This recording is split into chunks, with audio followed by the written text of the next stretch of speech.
Our story begins with Akira, a super smart gamer who loves to dominate people in all kinds of games and thinks that school is too easy and boring. On his way to school, a large humanoid creature suddenly appears, and Akira quickly realizes that this isn't his usual bus driver. He manages to dodge his attacks and then baits the creature into an abandoned building, where he anticipates the creature's jump and angles a pole perfectly to pierce right through him, outsmarting his opponent and winning the fight. A woman appears behind Akira and congratulates him on his victory. She says that she didn't expect him to actually be able to defeat her pet. Her name is Mion, and I'm honestly not quite sure how to describe her other than crazy cat lady, but regardless, she shoots Akira and tells him that the fun is only just beginning. He sees flashes of doctors operating on him before ultimately waking up in a room filled with all kinds of people, all handcuffed. The cat lady appears on stage and explains that as far as the real world is concerned, everyone in the room is presumed dead, and that they have all been chosen at random to participate in an experiment. A man interrupts her and tells her to cut the bullshit, but instead of cutting, she just shoots him dead. She explains that this hand cannon is her ability, and that everyone in the room has been given a special ability of their own.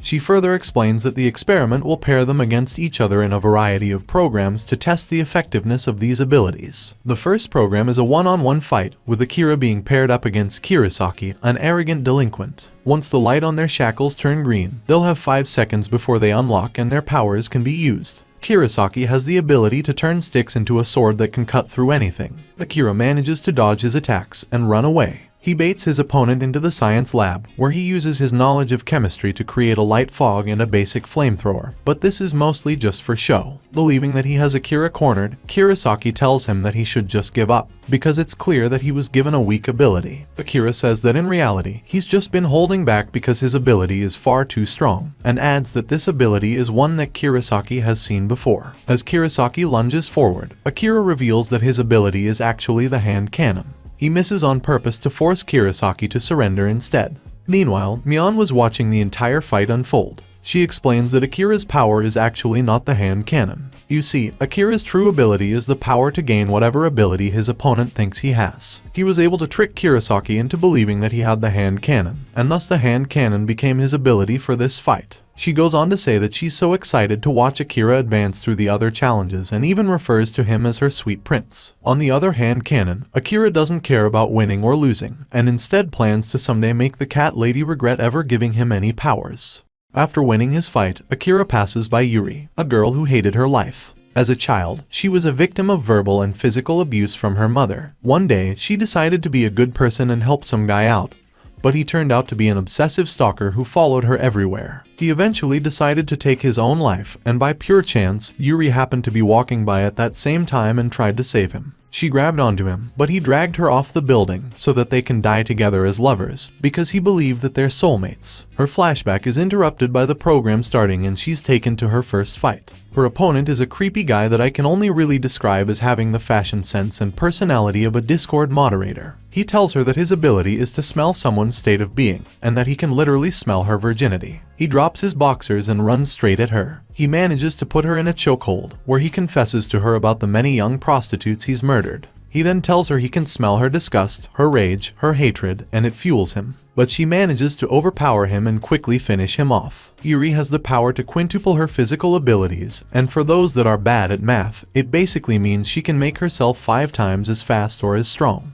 After the first program ends, Akira is taken to a room with a few other contestants already there, one of which is Kurosaki. They have to team up together for the second program, which will be a 5-on-5 fight. The group introduces themselves to one another and reveal their powers, except for Akira, who decides to lie instead, and tells them that his power is the hand cannon. Once they arrive at the venue for the second program, they realize that it's actually not a team battle but just a series of one-on-ones. The guy in a suit goes first, and he is up against Rin. She tells him that she'd rather not fight him, and that if he surrenders she'll do anything he wants. He's very tempted by this offer, but instead suggests that they just flip a coin to decide the winner. She agrees. But while he flips the coin, she immediately attacks, killing him before the coin even touches the ground. Unfortunately, the attack was too fast for Akira to learn anything about her ability.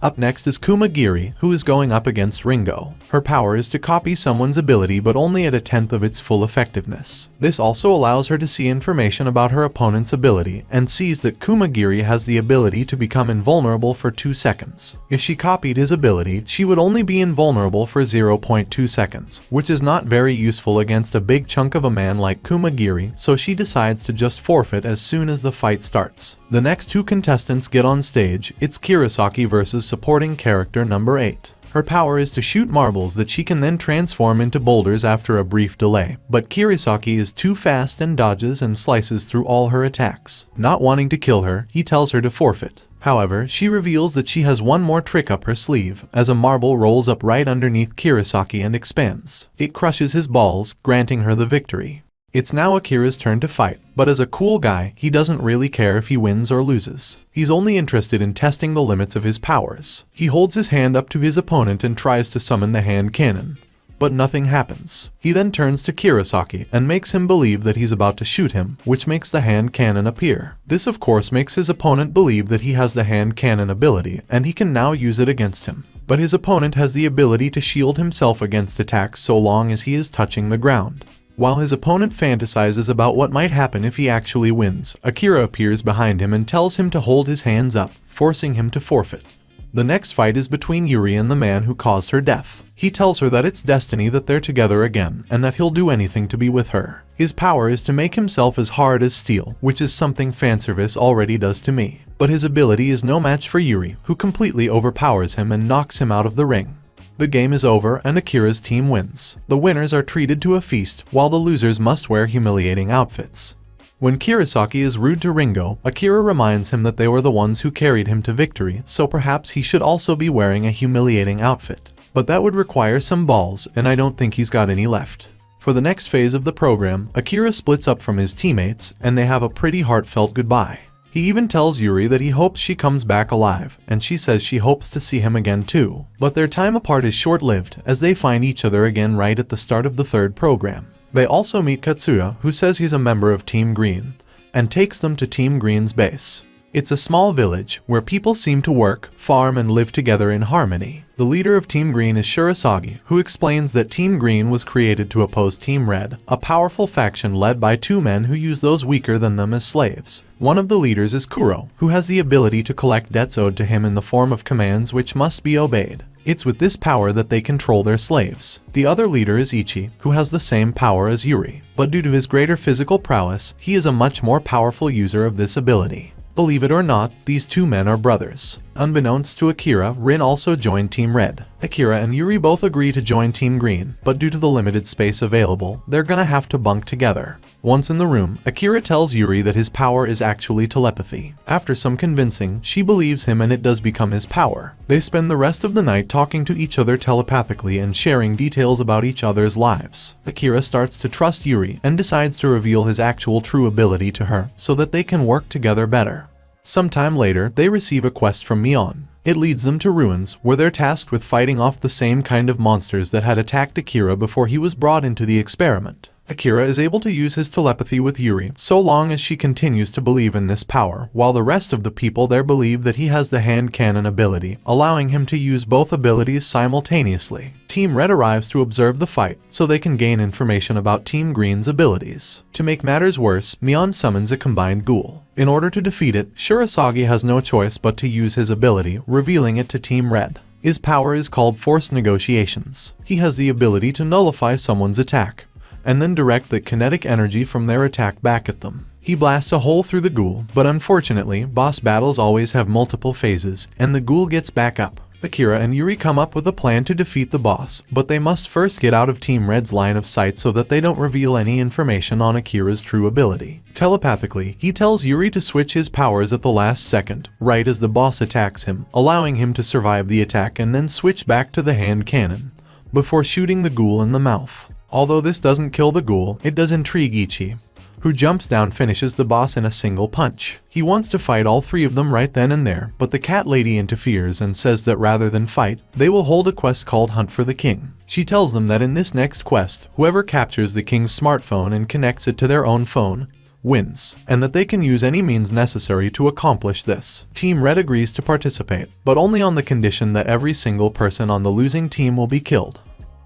The teams are given 7 days to prepare for this intense battle. Back at the green base, the now free red team slaves are treated for their injuries. Among one of the freed slaves is Ringo. Kumagiri also joins Team Green after he saves one of their members in the woods. Meanwhile, back at the Team Red base, the brothers have called in their most powerful members to fight alongside them in the upcoming battle. A spy from the green team also reveals to Kuro that Akira's real power is not the hand cannon, and that there's much more to his ability than meets the eye. The next day, Akira goes into the woods to further test his powers with Yuri. He tells her to concentrate and to imagine him as another person to see if that would give him the ability to shapeshift. It works, and he transforms into an apple. They continue to train in secret until the day of the battle finally arrives. Mion tells them that throughout the fight, they can gain points that they can then use to buy favors from her. Team Green chooses Shirasagi as their king, while Team Red chooses Ichi. The best strategy is for the king to stay hidden, so Shirasagi stays out of combat. But staying hidden would be far too boring for Ichi, so he decides to join in on the fight and beats everyone to a pulp. Elsewhere, Akira runs into Rin, but they actually make a secret deal together rather than fight. Rin doesn't really care who wins or loses, because she'll win either way by helping both teams. Meanwhile, Team Green is losing the battle on various fronts to Red Team's powerful generals, and this is causing Akira to doubt whether this fight is actually winnable. He's used to winning games on his own, but now he has to rely on other people. Thankfully, he's never had to play League of Legends. Yuri arrives just in time to save her friend, and tries to hold off Ichi until reinforcements get there. On the other side of the battlefield, Kumagiri is fighting against a bartender with the ability to shrink things. He uses that power to slice Kumagiri's arm off with a thin piece of string that he had wrapped around it. Kumagiri flashes back to his childhood, where he watched his brother fighting in the ring as a wrestler. But an unfortunate car accident killed his brother, and thanks to his brother's organs, Kumagiri was able to go on living. The spirit of his brother tells him that it's okay, that he doesn't have to hold back anymore, and he can use his full powers. Kumagiri activates his ability, becoming invincible for 2 seconds, and beats the bartender within that time frame, proving to all men that you can accomplish a lot even if you only last 2 seconds. Elsewhere, Akira runs into Kirasaki, who reveals that he joined Team Red just so he could rematch Akira. Kirasaki is too fast for the hand cannon and pins Akira to a tree. But right when he has Akira in a pinch, he warns him that an attack is coming from above and saves his life, because he wants to be the one to kill Akira. Kirasaki calls a truce and decides to fight Rindo, the swordsman with the same ability as him. This was all part of Akira's plan. He had worked with Rin to bait both of these men into this area so that they would fight each other. While Kirasaki distracts Rindo, Akira fires a hand cannon shot from behind the tree. Rindo anticipates this and nullifies the attack, but he didn't anticipate the splinters in the air, which Kirasaki kicks back at him, killing him on the spot. Moments later, Akira arrives to confront another one of Team Red's general, but this old man tells him that he knows that the hand cannon is not Akira's real ability. Akira panics and runs away as the general chases after him. But he pulls out a sword from behind the tree, which the general instantly recognizes as Rindo's sword. He starts to speculate that Akira must be really strong if he was able to defeat the legendary swordsman, and wonders if Akira might have the ability to copy powers. Akira then slashes at the old man and finishes him off rather effortlessly. He reveals that he was actually the one that leaked the information about his hand cannon ability being fake, so that his enemies would start to speculate, and therefore give him the opportunity to trick them into believing that his ability is something else entirely. Back at the main camp, Shirasagi and Ringo have captured a spy, but when this spy is murdered, they realize that there is another one among them. It turns out to be a grandma. The old woman grabs a baby hostage and threatens to kill it if Shirasagi doesn't throw his phone away. When he questions her motives for betraying them, she reveals that Kuro and Ichi are actually her children, and that she's willing to do anything for her boys. With no other options, he throws his phone away and allows himself to be shot down in order to save the child. Granny calls Kuro to tell him that the Green King has been eliminated.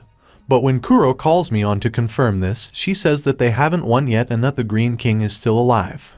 At that moment, Akira arrives in front of Kuro and reveals himself as Team Green's real king. Kuro had anticipated that something like this might happen, and surrounds Akira with an army of his slaves. Akira is immediately captured by 2 slaves that Kuro had kept hidden in a bush. Kuro then goes on to explain how every single decision that Akira has taken up till now has been a part of a carefully calculated plan to bring him exactly at this spot, so that he could kill Akira himself.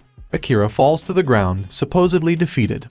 But in reality, he was the one actually manipulating every single decision made by Kuro. You see, the red team member who leaked that Akira's hand cannon ability was fake was actually Akira in disguise. He had captured one of Team Red's members and, with the help of Yuri, was able to shapeshift into him. Then he walked into Team Red's base, where he was able to gather all kinds of information, including what slaves they had, and thus what powers Kuro had access to. He even saw Kuro's knife and knew that because of his ego, he would want to finish off Akira with his own hands. He tells Kuro that he now has him exactly where he wants him, and uses Shurasage's ability to finish off Kuro to avenge his death. Meanwhile, Ichi has defeated pretty much everyone else, including Kirasaki and Kumagiri, who showed up to help Yuri. While having a mental breakdown, Ichi has a flashback to the orphanage where he grew up. This is where he first met Kuro, who at the time was always reading a book called A Kingdom for Everyone. They shared a simple dream to someday build a kingdom together where everyone could be free. But these ideals were beaten out of them by the headmaster, who repeatedly told them that they're not human, that they're worse than trash. Granny was one of the caretakers at the orphanage, who witnessed these savage beatings and failed to protect the boys. One day, Ichi finally accepted that he truly wasn't human. He went wild and bashed the headmaster's head in. Back in the present, Akira arrives to stop Ichi. Prior to the fight, Yuri had practiced envisioning Akira with the ability to end the fight in one immensely powerful punch, and as long as she believes in that ability, Akira can win. He dodges Ichi's attack, and unleashes every ounce of his power into a single punch that sends Ichi flying. Ichi thinks to himself that he's lived a truly rotten life, but it wasn't all that bad. It was pretty fun actually, and that maybe, him and Kuro together is all that was ever really needed for their kingdom. With the Red Team Kings defeated, Mion arrives to congratulate Team Green on their victory. Akira later wakes up in his own bed, in his own house, back in Tokyo, where he's reunited with Yuri, and the cat lady is never too far behind. Thanks so much for watching.